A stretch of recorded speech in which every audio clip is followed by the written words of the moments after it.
Bisik doa waktu pagi dan doa hari siang, bisik doa malam sunyi agar hatimu senang. Salam sejahtera untuk kita semua, Shalom. Waktu yang indah ini mari kita siapkan hati dan pikiran kita. Kita akan merenungkan kasih Tuhan di dalam kebenaran firman-Nya. Tetapi sebelumnya mari kita minta tuntunan kuasa sorga, kita berdoa. Bapa di sorga, kebutuhan kami saat ini ialah hadirnya kuasa Roh Kudus-Mu di tengah-tengah kami, menuntun hati dan pikiran kami, mengerti setiap firman yang akan kami baca dan renungkan. Di dalam nama Yesus, nama yang indah, kami selalu berdoa dan mengucap syukur. Amin. Judul renungan kita hari ini ialah Saya seorang egoholik yang sudah pulih. Ayat inti Habakuk 2 ayat yang ketiga. Sebab penglihatan itu masih menanti saatnya, tetapi ia bersegera menuju kesudahannya dengan tidak menipu. Apabila berlambat-lambat, nantikanlah itu, sebab itu sungguh-sungguh akan datang dan tidak akan bertangguh. Seperti anak yang hilang, saya membenci gereja dan kehidupan rumah saya yang keras. Saya ingin membebaskan diri. Beri saya ruang, teriak remaja ini. Jadi orang tua saya memberi saya space atau ruang, dan itulah awal kejatuhan saya. S. Smarts atau pintar. Manfaat dari rumah yang ketat dan sekolah privat. P. Physically correct. Benar secara fisik. Vegetarian, atletis, tinggi, berkulit gelap, dan menurut beberapa perkiraan dipandang menarik. A.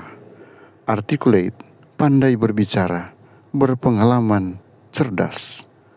C. Charming atau charismatic, menarik, karismatik, menarik dan pekerja yang tidak malu-malu. E. Ethical atau etis, jujur, tidak pernah merokok, minum minuman keras, berjudi, dan tidak pernah menggunakan obat-obatan terlarang yang berlebihan atau memiliki kecanduan lainnya. Namun, saya menjadi seorang kadet space yang terpelajar, sangat pandai berbicara, dan karismatik, menggunakan karunia Tuhan untuk mengakui peran sang pemberi hadiah. Saya adalah seorang egoholik. Egoholisme, keharusan untuk bertindak dan atau bereaksi berlebihan karena perasaan tidak cukup. Hal ini dapat ditunjukkan dengan cara ego besar, kesombongan, rasisme, seksisme, keegoisan, tidak mendengarkan, atau kedangkalan. Itu juga bisa dinyatakan dengan cara ego kecil, penundaan, kata-kata kotor, manajemen waktu yang buruk, godaan, atau sekedar ketidakberdayaan.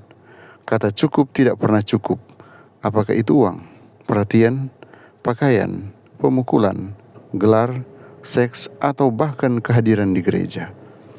Pada bulan Januari 1987, saya hidup mewah dan menghabiskan uang dengan bodoh sambil bekerja untuk firma hubungan masyarakat terbesar di dunia yang berada di Chicago. Kemudian semuanya hancur dan saya merangkak kembali kepada Tuhan melalui sebuah hadiah, Alkitab Pemulih Hidup, yang membahas perilaku adiktif dari tokoh-tokoh Alkitab. Saya belajar bahwa tanpa Tuhan, antusiasme kerohanian Alkitab hanyalah embusan. Pada usia 40 tahun, saya akhirnya menetap dan menikah. Istri saya, Elena, dengan susah payah mulai menghaluskan sisi saya yang kasar.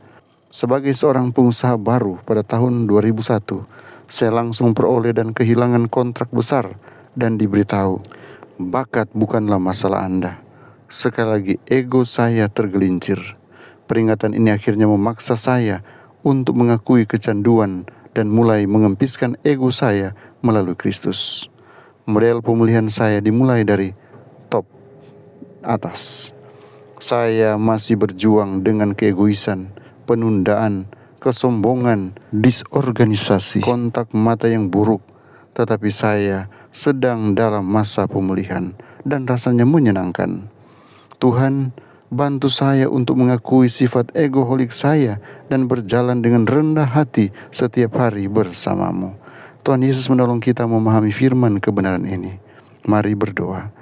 Kami datang dengan penuh ucapan syukur di kaki salib-Mu karena penyertaan yang sempurna yang kami rasakan.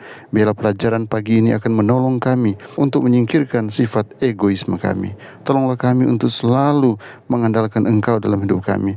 Dan biarlah apapun yang akan kami lakukan berhasil bersama-sama dengan Tuhan, karena Tuhan menolong kami. Inilah kami Tuhan, inilah doa hamba-Mu. Memohon berkat-Mu tercurah atas umat-umat Tuhan dimanapun mereka berada. Dalam nama Yesus kami selalu berdoa dan bersyukur. Amin.